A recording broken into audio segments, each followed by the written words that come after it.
Today's date is May 13th, 2016. We are at the 71st Annual AAPOR Conference in Austin, Texas. My name is Dan Merkel, and I am here interviewing Dr. Peter V. Miller as part of the AAPOR Heritage Interview Series. Peter is senior researcher for survey measurement at the U.S. Census Bureau, and he's also chief scientist in the Bureau's Center for Adaptive Design. Prior to that, Peter spent 29 years at Northwestern University, and he currently holds at Northwestern an appointment as Professor Emeritus. Peter is a longtime AAPOR member who has served multiple times on Executive Council as AAPOR President, Conference Chair, and also as Standards Chair. In his presidential address in 2010, Peter laid out a new vision for methodological disclosure called the Transparency Initiative, and the list of TI organizations continues to grow and currently stands at 78. Peter was also editor-in-chief of AAPOR's flagship journal, Public Opinion Quarterly, for 8 years. He has received the Harry W. O'Neill Award for Outstanding Achievement from the New York chapter of AAPOR, and he was named a Fellow of the Midwest chapter of AAPOR, and he was named a Fellow of the American Statistical Association. Can you tell us about where you grew up, where you went to school, your initial interests in school? Okay, so I was born in Pontiac, Michigan, and I went to a small Catholic school called St. Frederick's School for 11 years. And then I switched to Pontiac Central High School where I graduated. I thought I was going to be a musician when I was a kid. My mom was a church organist. My dad was a tenor. And so I grew up singing in choirs, and I had this ambition to be a high school choir director when I was, in fact, I applied to the music school at the University of Michigan when I thought I would train to be a musician, and it didn't work out that way, but that's where I started. How did you first become involved in the field of public opinion research, survey research? What prompted your interest?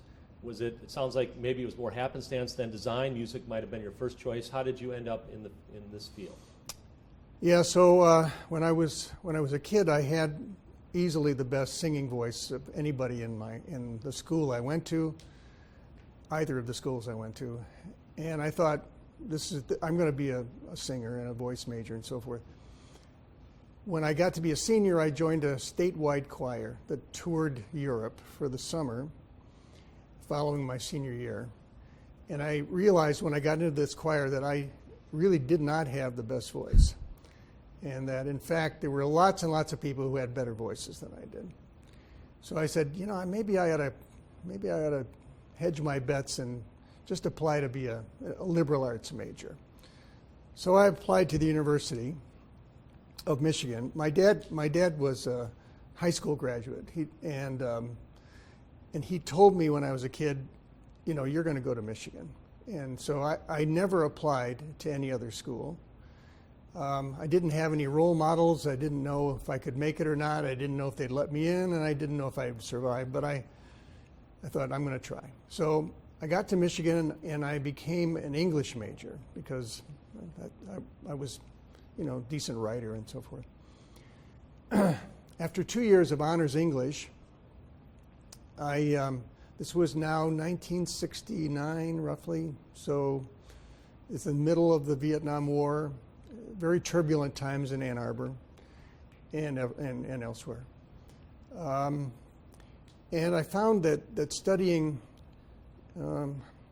Herbert Spencer and the Faerie Queene and various English poets of the 17th and 18th century, I just couldn't see doing that in the middle of those turbulent times. There was so much going on.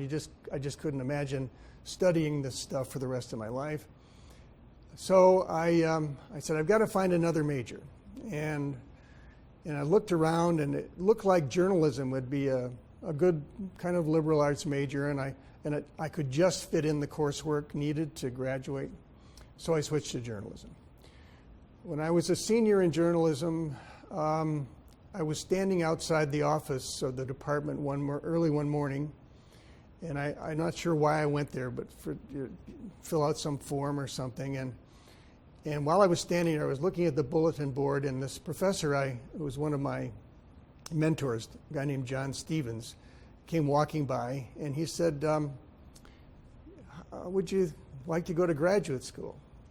And I said, this comes at me out of the blue. I have no idea. I don't have any money. I haven't thought about it. He said, well, maybe we could find you some money. We're starting up a new PhD program. I said, well, okay, I can have a look at it, I guess. And so he put me in touch with a new faculty member by the name of F. Gerald Klein, or Jerry Klein. And Jerry was a Canadian, had gone to school at Minnesota in mass communication. And he kind of interviewed me and said, well, what do you think of sociology? And I said, I don't know, it's kind of a lot of jargon. I'm not sure that you really need to have all these terms to describe what seemed to me to be fairly common sense aspects of life. And he said, well, do you want to go to graduate school? And I said, I don't know. I mean, I can try it. And he said, okay, take the GRE and then put in an application. We're starting up this new program. So okay. So I took the GRE. I didn't do it particularly well. I did okay on the verbal, but not great on the math. So I didn't know if they let me in or not, but I got a letter sometime later saying you're gonna be admitted. We're gonna pay you a stipend of $2,000 or something, and oh, by the way, the PhD program isn't starting yet because the graduate school didn't approve it. So we're gonna put you into the master's program in journalism, and then when it's approved, we'll put you in. So so my first year I was what he called me a red shirt. I was basically taking grad classes, but there was no program, and I was sort of kind of biding time. I did serve as a TA. I worked in Ann Arbor. There's a big apartment building called Tower Plaza. It's fairly new at that time, and I worked because I didn't make enough money to really keep me going from my stipend. I worked 4 nights a week, opening the door from midnight until 8 in the morning for people who had apartments there and so forth. So I spent most of that year completely exhausted, trying to go to class the next day and so forth. Anyway, at the end of that year, the program was approved. It consisted of journalism, political science, sociology, and psychology. And so I took classes in all of those fields. Now, I started my second year, and Jerry had put in a grant to the Markle Foundation for a study of media socialization. How does media sort of affect youngsters growing up? And so from my second year in graduate school, I found myself all of a sudden sitting in a cubicle at the Institute for Social Research. And that was my first introduction to surveys and any sort of what you'd call public opinion research or what have you. I spent the next 4 or 5 years working my way through various jobs in the Institute, and that was where I cut my teeth. I learned how to do interviewing, how to do coding, how to do data analysis, which back in those days meant key punching, large numbers of cards which were put in boxes and you carried them around. And I remember driving something on the order of 25 boxes of cards from ISR to the North Campus Computing Center to read them into a counter, one of these card reader machines. And you'd stand in line to do this, and I landed. I finally got to the front, and I started handing in my cards. And of course, you do this multiple times because the cards wouldn't feed right or something. You'd have to start over, and you didn't put a password in or something. But anyway, it was that sort of job. So I kind of learned the job from the bottom up and found that I was pretty interested in it. But it was, I guess, the luck that I had to have this advisor, Jerry Klein, who got the money, and then I had the job. In the course of that job, I came to meet one of my other mentors, a guy named Charlie Cannell, who did interviewing research. And those two guys were, I think, the biggest influence on my career subsequently. All right. You're going to ask me another question, though. Well, I was thinking about it. Yeah, okay. Could you just talk a little bit more about, you mentioned, your first two mentors got you involved in graduate school, and then you met Charlie Cannell. Yeah. Can you talk a little bit more about the specific role he played in shaping your interest in the field, and then Yeah. continued involvement in the field? There was. Yeah, they had the two of them had quite significant impacts, but quite different. So Jerry Klein was an institution builder. He built this PhD program. He started a journal called Communication Research, which is still being published today. In fact, one of our colleagues and friends, Mike Roloff at Northwestern, just finished his term as editor. He was a series editor for a bunch of books that were published by Sage Publications called the Annual Reviews of Communication. So I learned from the time I got into graduate school about editing, reviewing, and essentially about building programs from Jerry. Jerry wasn't, he was not a prolific or I guess you would call a very, he wasn't a very meticulous scholar. He was more a big picture guy. Charlie Cannell, on the other hand, was a very meticulous scholar, somebody whose studies were just so purely designed that. So I learned from him the craft of doing research, which I didn't learn from Jerry. I learned from Jerry the kind of big picture stuff that Charlie didn't ever get involved in. So I had the benefit of the two of them, the mentorship that they provided. So I came out of this with this kind of jack of all trades kind of training. I was a communication person. I could write. I could do science writing, and I could do the nuts and bolts of survey work. And I was really interested in methodology because a minute ago I said that when Klein first interviewed me, I said, I don't find sociology all that insightful. It seems to me to be kind of reinventing terms. And when I had a really impoverished math education when I was a kid. I got through algebra and so forth, but I never took calculus. I didn't take statistics. I had to learn all of that in graduate school, and it petrified me. And I was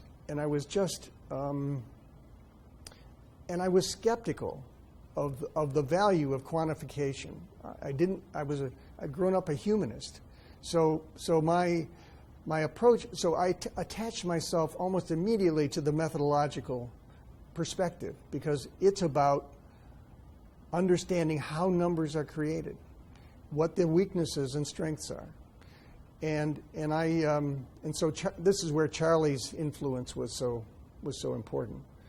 So if you look at some of his papers from the studies of the Health Interview Survey and so forth, and his studies of memory and interviewing techniques, and they were just so clean, and they provided such a neat insight into how numbers came to be the way they are. So anyway, the two things, methodology, communication, I kind of had the two of them together, and that's what I came out of graduate school with. So the next step then, if you could talk about your career path, to what extent, if at all, would you say it progressed smoothly or took unexpected turns? Mm-hmm. Yeah. Well, so I finished I had not quite finished my dissertation. I was having, like a lot of people when they get to that stage, I was having some trouble getting through writing the bloody thing. Jerry was, he was a marvelous man. I just loved him, but he didn't really have a very directive approach about how do you do a dissertation. He just figured I would figure it out. And as a consequence, I floundered around quite a bit. And when I was, but I had basically run through all of the options I had. I had done lectureship, I had done research assistantship, etc. And my money was running out, and I had to find a job if I was going to support myself. So fairly late in the game, I started sending out job applications. And then one day, Jerry noticed, I think he noticed that there was a position open at Purdue University in the communication department for somebody who did mass communication research. And he said, maybe this is one you might want to look at. So I sent an application down there. And I went in for an interview, and they hired me. Now, I hadn't finished my dissertation, and I, moved to West Lafayette, Indiana that summer. This was now 1976. I moved to West Lafayette and taught 5 classes I never taught before, tried to write my dissertation, and there were days when I'd walk into class and I had absolutely no clue what I was going to say. I was just flummoxed. I mean, I was just so tired. And anyway, during the Christmas break, I wrote most of the dissertation. I mean, what I hadn't written yet, and I managed to defend it in the following spring of 1977. I had arrived at Purdue in '76. It was ending up in its first school year in '77. It had been a rough year. One of my colleagues at Purdue, one of them who interviewed me when I went down there, had moved before I even came to Purdue, he had moved to Illinois. So I get a call out of the blue from this fellow, whose name is Larry Grossberg, and not somebody who shares any of my research interests or whatever. He was a cultural studies specialist. He said, we've got a job over here in Urbana. Why don't you apply for it? And at the time, I was not. I don't know if you've ever been to West Lafayette. It's not great. I wasn't delighted with being there. So I went over to visit Urbana. It wasn't Ann Arbor either, but it was closer. So I walked in. The research at the research specialties, well, I should say that the program at Urbana was in the Institute of Communications Research, which was founded by Wilbur Schramm, who was one of the progenitors of the field of mass communication research. If you look at there was a POQ, I guess it was a symposium that had been published. I can't tell you which issue now, but Bernard Berelson, who was a Lazarsfeld student, had written a paper called something like "The Demise of Communication Research." We've answered every question. We shouldn't continue doing this anymore. And Wilbur Schramm gave a rejoinder to this paper and said, "Well, we've just begun," something along those lines. Anyway, so Schramm's legacy was still at Illinois, except that the kind of research that Schramm did was no longer present there. They wanted to hire a quantitative researcher, but all of them were, I guess they felt like they had to do it. It would be a good idea, but they were all really not very happy about doing it because none of them did that sort of work, and they really didn't like it very much. So I went in and they started asking me a bunch of questions like, do you believe in value-free science? And a bunch of questions that they'd asked other people who had come in to interview, and those people had not answered them in ways they thought were appropriate. So I answered the questions as best I could, and they said, gee, this guy's not too stupid after all. And so So they offered me a job. So within another year, so I'm moving again.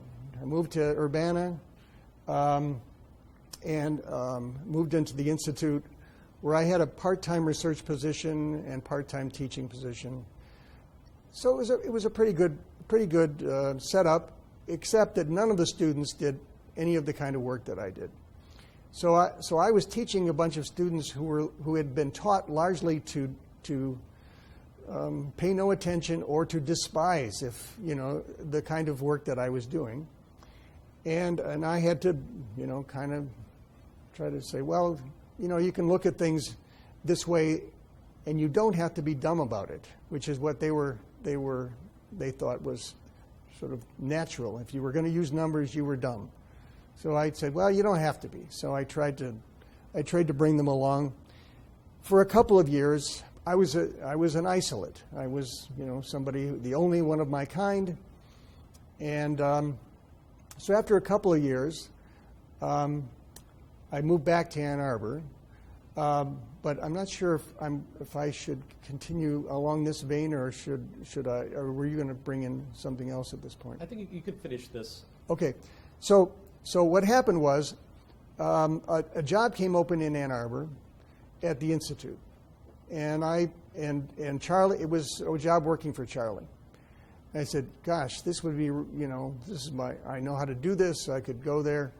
So I applied, and I came up to Ann Arbor for an interview. I talked with Bob Groves, who was still in the sampling section. And he and Charlie were working on a grant from the National Center for Health Statistics. And so I started working with them in the fall of, I guess it would be 79. So I'd been at Illinois for 2 years.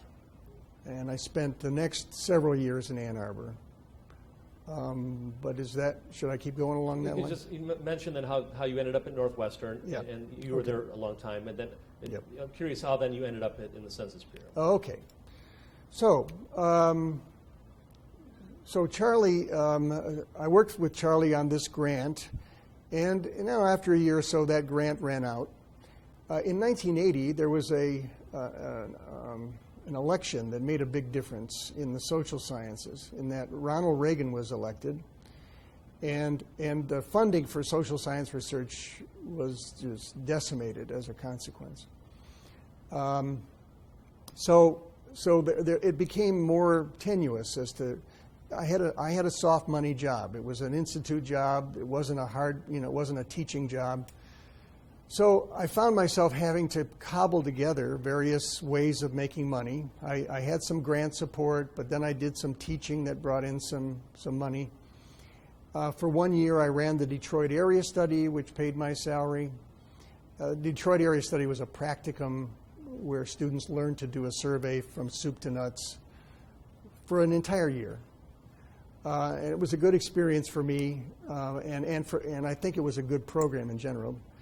So I did that for a year, but I found that it was, I thought, gosh, I'm in an academic environment, but I'm sort of living hand to mouth, and I started thinking, I think I better look. I either ought to do one of two things. I ought to go into business where I could make more money, and not live hand to mouth, or I should get into a regular academic slot where I don't have to worry about where the next grant is going to come from.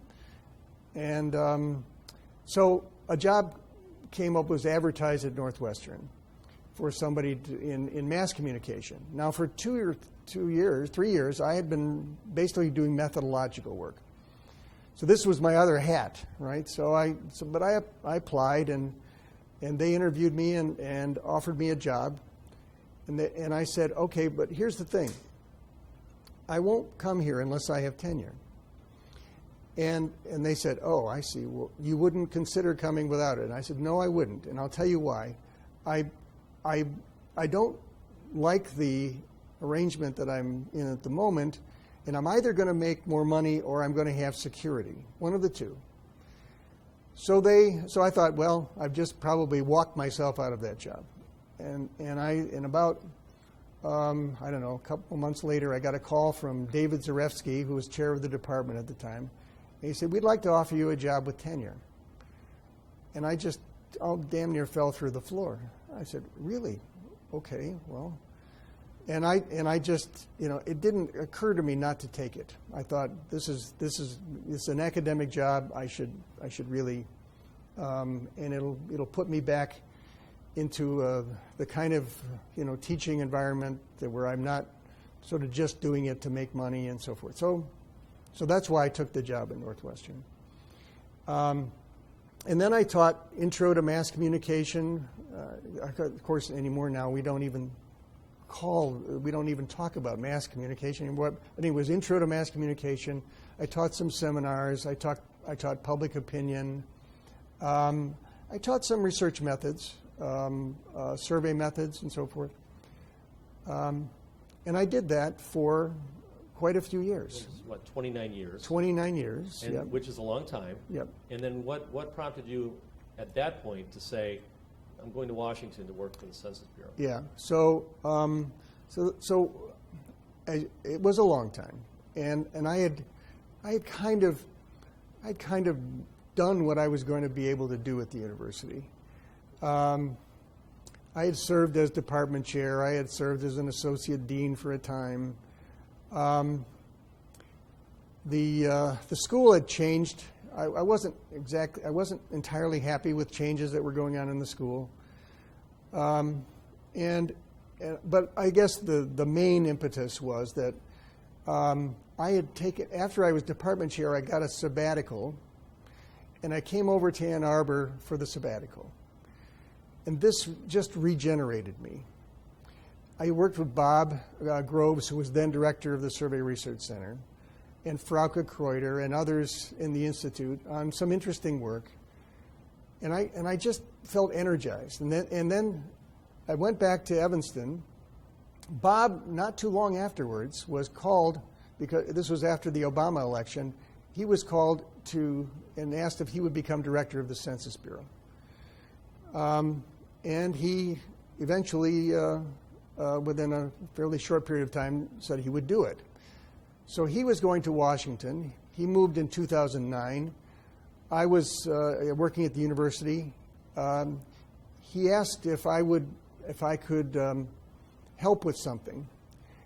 It was moving into the 2010 census at that point, and he needed to have a monitoring system set up to study people's intention to fill out the census, and to sort of direct some communication efforts that might be done in order to encourage people to do it. So I worked with some others on a project that set up this monitoring system, and we fed Bob data on a daily basis that would help him in decision making about where to spend money on advertising and so forth.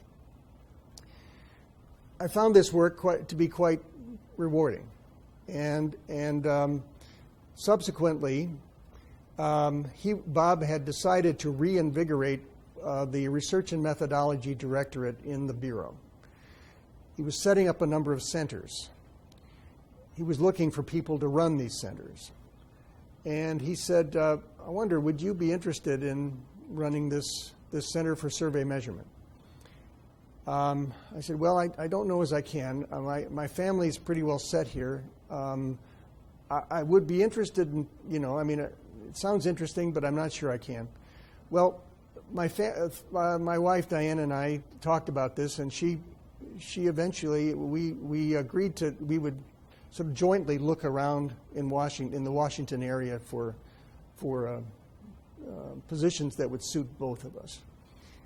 And it happened that she landed a position at Apt Associates, and Bob, in the meanwhile, had sort of worked through the paperwork to get me an offer to come to the Census Bureau, and we got those offers on the same day in 2011.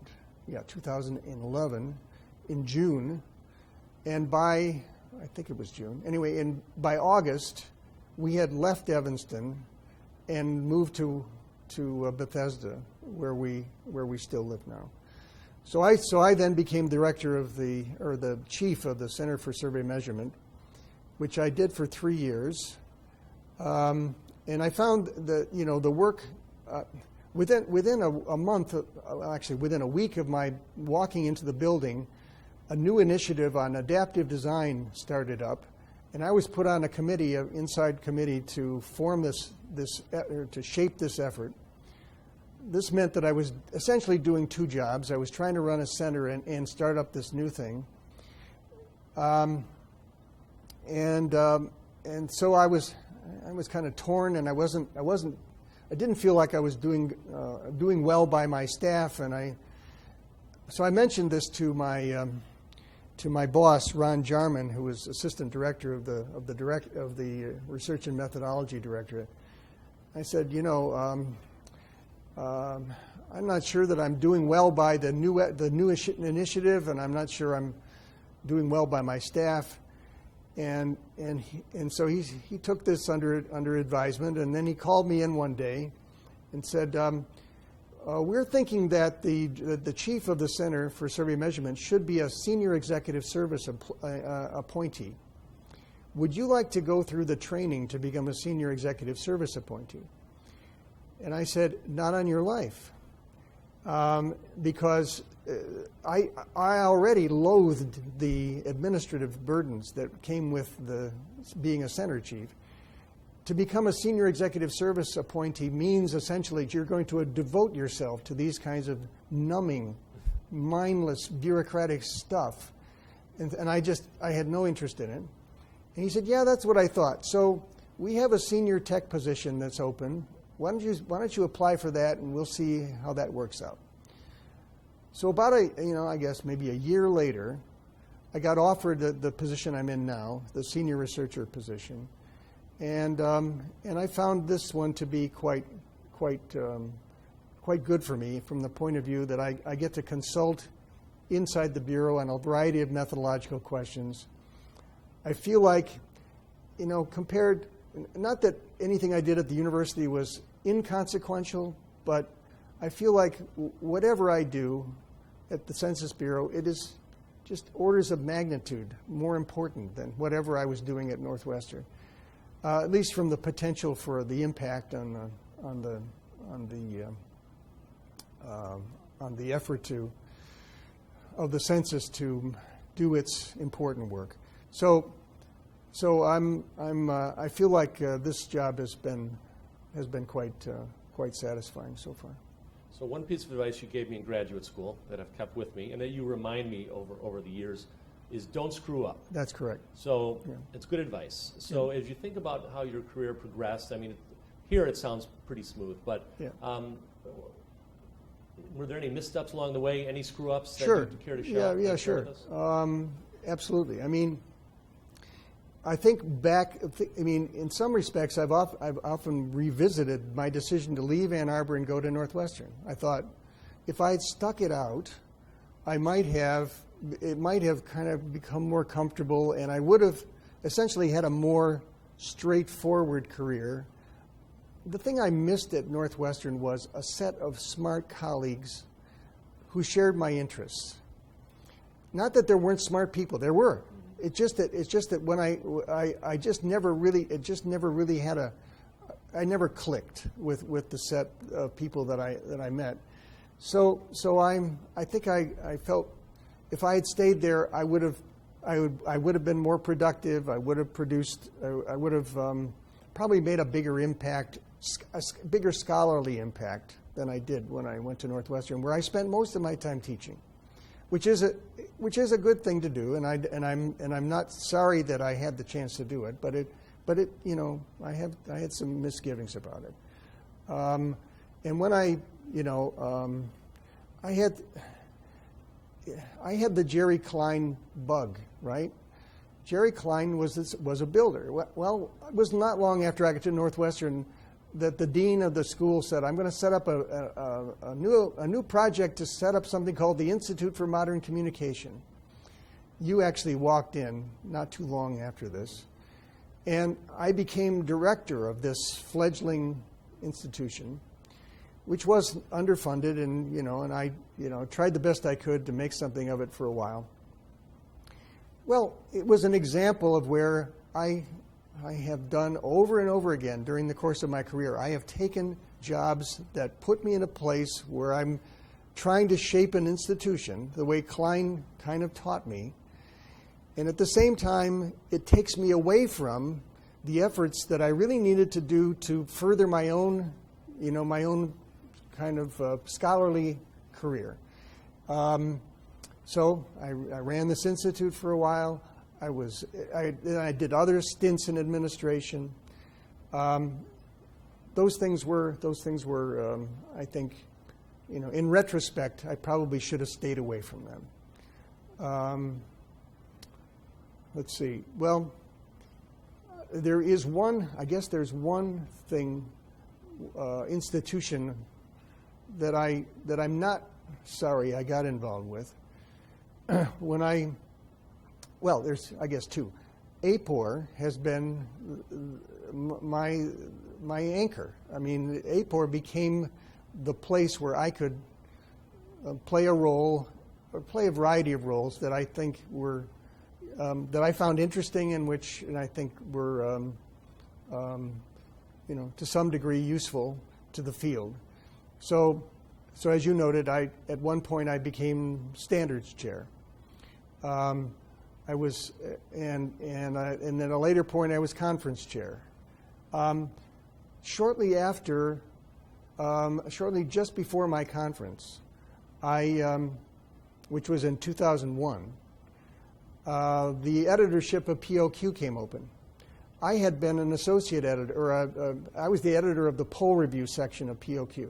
This is another editing institution kind of building exercise. I had the good fortune to work with Howard Schuman and Stanley Presser. Howard, a fabulous mentor in his own way. Well, I started this up, editing this section when I was still, when I was running the Institute. And when Stanley left the editorship, it came open. My good friend and mentor, Al Gollin, with whom I had worked on the poll review, a great, I don't know if he's been mentioned in any of these interviews, but he was a fabulous person. He taught me a lot about the commercial side of research. But anyway, he urged me, he said, look, you've got to apply for the editorship.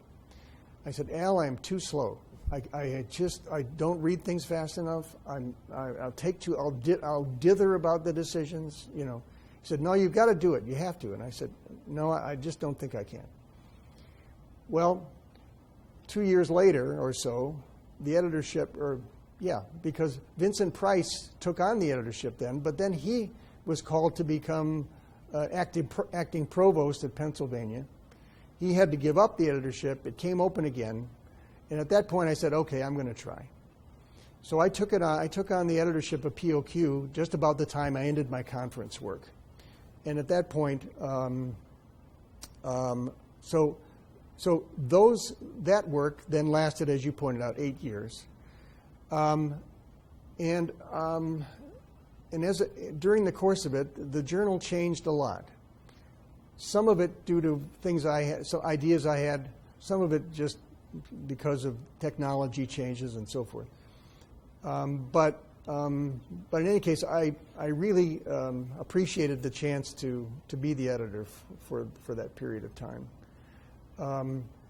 And it probably fits in, if the Jerry Klein side of me, it was an expression of that what I learned early from him.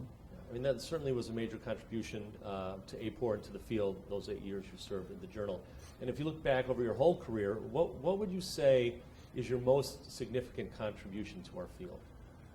Well, I think I did have a hand in making some changes in the journal, which I think were useful.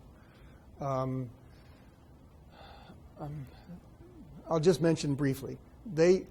when I inherited it, it was a paper-based journal. I mailed manuscripts around the world to get them reviewed and got the 3 reviews back and then mailed out decision letters and so forth. In my first year as editor, we switched publishers. It had been published by a University of Chicago press for quite some time, and they were really doing a miserable job with it. And so their contract came up for renewal, and I remember the committee saying, well, I guess we just want to renew with Chicago. And I said, the hell we want to renew with Chicago. We should at least look for other publishers. As a consequence of this search for looking at other publishers, all of a sudden AAPOR started to get hundreds of thousands of dollars of royalties from the journal. And in addition, it became an electronically based journal. And so I, sort of had to shepherd the transition from a paper-based to an electronic-based journal. And this was I think it has proven to be a good thing. But I went from 100 submissions a year to over 200 in the course of that 1 year when it transitioned. And I almost drowned in manuscripts. Fortunately, Nancy Mathewitz came in to help me to get through my backlog. And then I set up a set of associate editors. So this structure of a editor-in-chief and associate editors has been maintained since that period of time. You were one of them for a time. So anyway, the journal has new features. It runs a special issue every year. I started the special issues. It has a number of characteristics that I sort of shaped. So I'm pleased with what I was able to do with the journal. Now, I moved from the journal, and within a fairly short period of time, I was elected president of AAPOR. I walked into that job in 2008, succeeding Nancy Mathewitz, and we had just been through kind of a bewildering presidential polling period, in which a lot of new polls came in, and we had a big controversy in New Hampshire, 2008, when all of the polls suggested that Barack Obama was going to win in the Democratic side, and Hillary Clinton beat him by a fairly good margin. All of the polls, every one of them. And so Nancy set up, during her presidency, a task force to try to figure out what happened here. That task force sent out inquiries to all the groups that had done polls, saying, could you send us, well, how did you do your interviewing, how did you do your sample, all the things that you would look for in the code. What were the dates, et cetera. They got very little compliance with their requests, and they sent multiple requests and so forth. So by the time they were hoping to issue a report in 6 months, and all of a sudden they were in a position where they had gotten very little information. They had to issue a whole bunch of standards cases in order to get this information. So I walked in to the presidency inheriting kind of the legacy of this experience. And I said, I had been thinking while we were going through this as vice president, gosh, we got to do this a different way.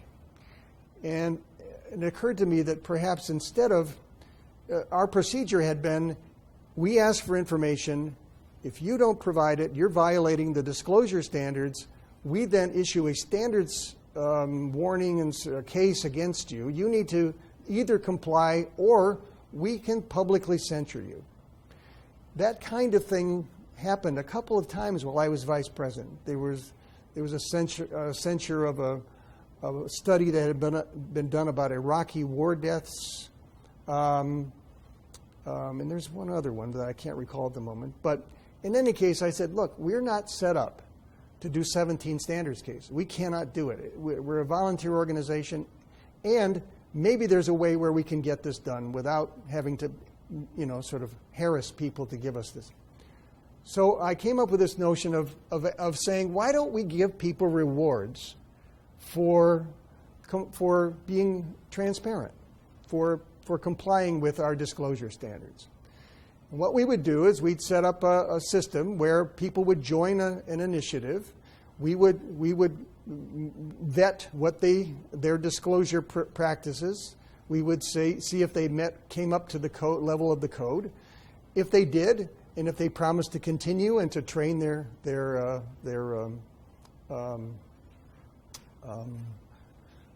staff to do this, we would recognize them. And I said, and I basically wrote up this idea. I sent it out to as many polling organizations as I could find. I had something on the order of, 60 or so write back saying, yes, we would be interested in this.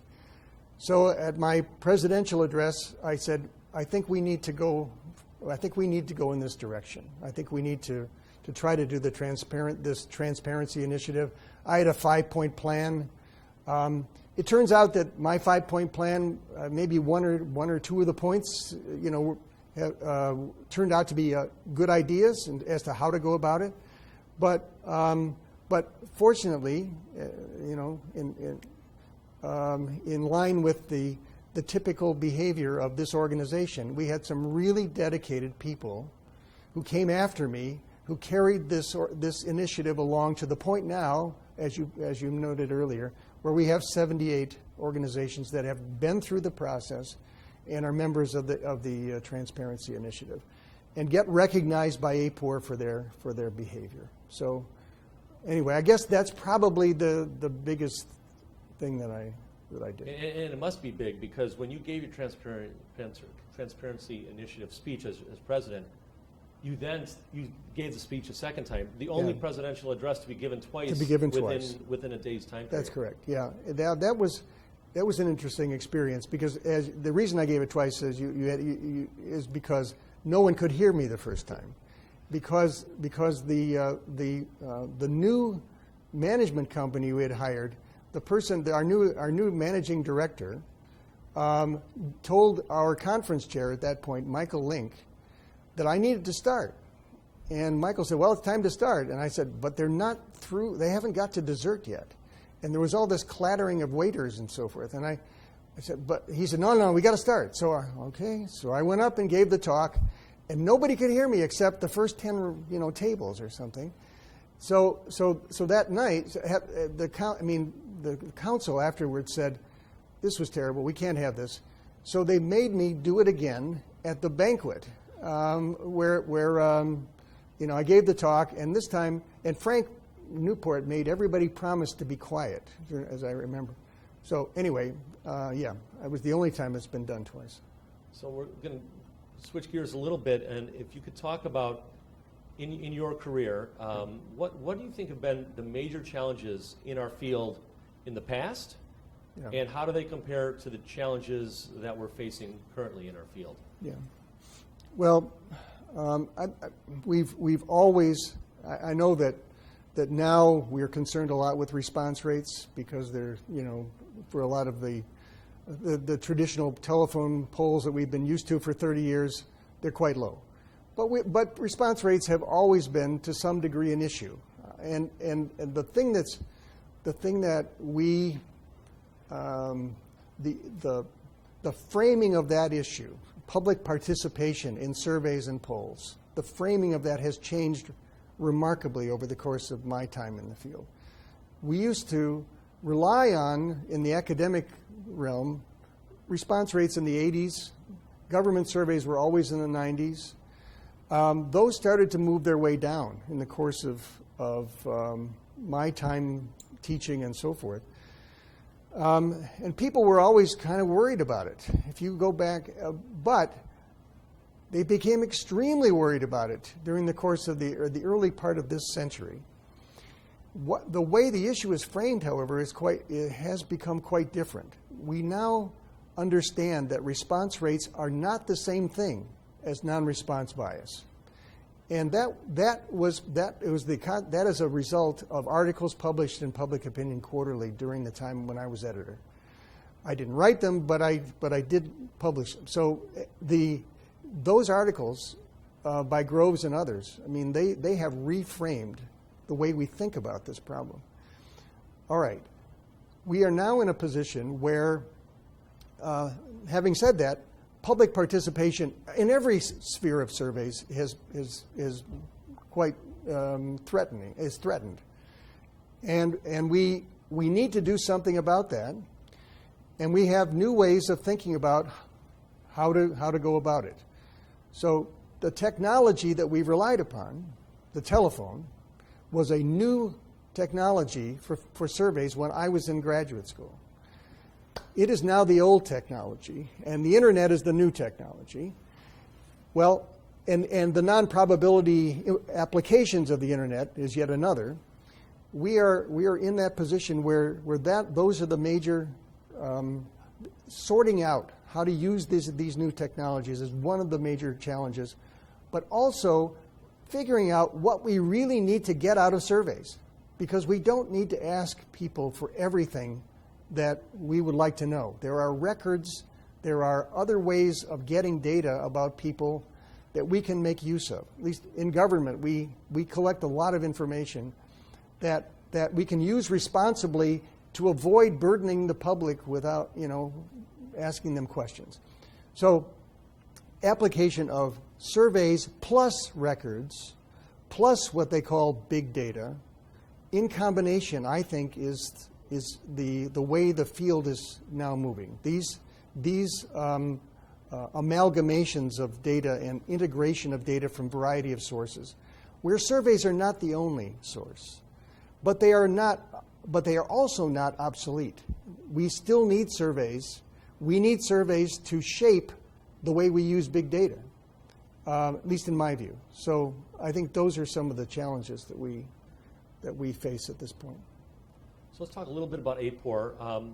In what ways is the AAPOR of today different, or similar or different than AAPOR when you first joined and over time? In 1974, I went to my first AAPOR meeting in Itasca, Illinois. You'll be familiar with this place. The president was a guy named Harold Mendelson, who was a student of Lazarsfeld. He had grown up. He was a young scholar at the time when AAPOR was founded in the late 40s. Herbert Mendelson, Mendelson gave his presidential address, and it was about mass communication effects. AAPOR was founded as a way of studying advertising effects, mass communication effects, public relations effects, communication campaign effects. Methodology was kind of a second, kind of an afterthought. Well, now you find people who say, well, we're way the heck in the other direction too far. We're not studying those early topics anywhere near enough. We're mainly studying methodology. I've been a blend of the two. I was trained on both sides.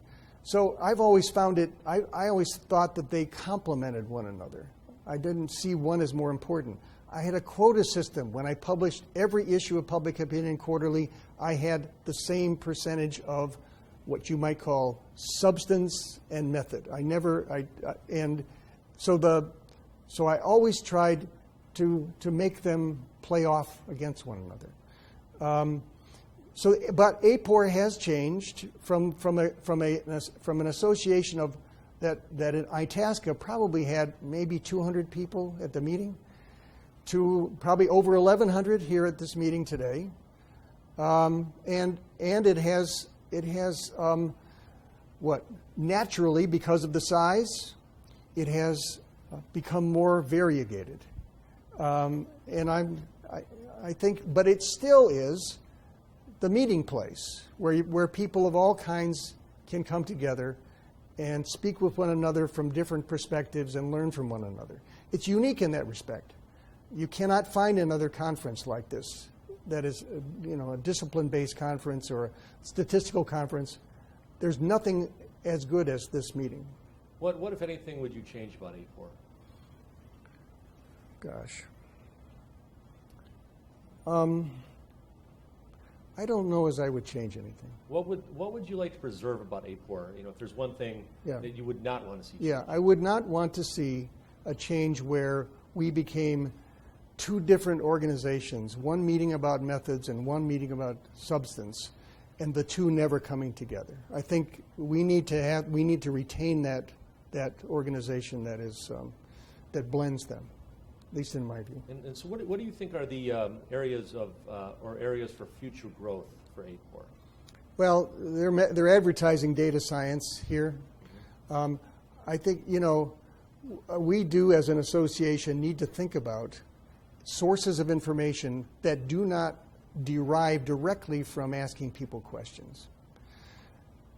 They may eventually come from the responses of people to administrative forms and so forth, but they might come from the examination, as has been noted more eloquently than I could do it, the examination of what you might call artifacts that are created by social media and by the tracking of behavior that is done on a massive scale, sort of capturing and making sense of those data and making it useful for understanding human behavior and values and so forth. I think we're going to move in that direction. I don't think there's any other way we can, but I don't think we abandon the survey as a tool.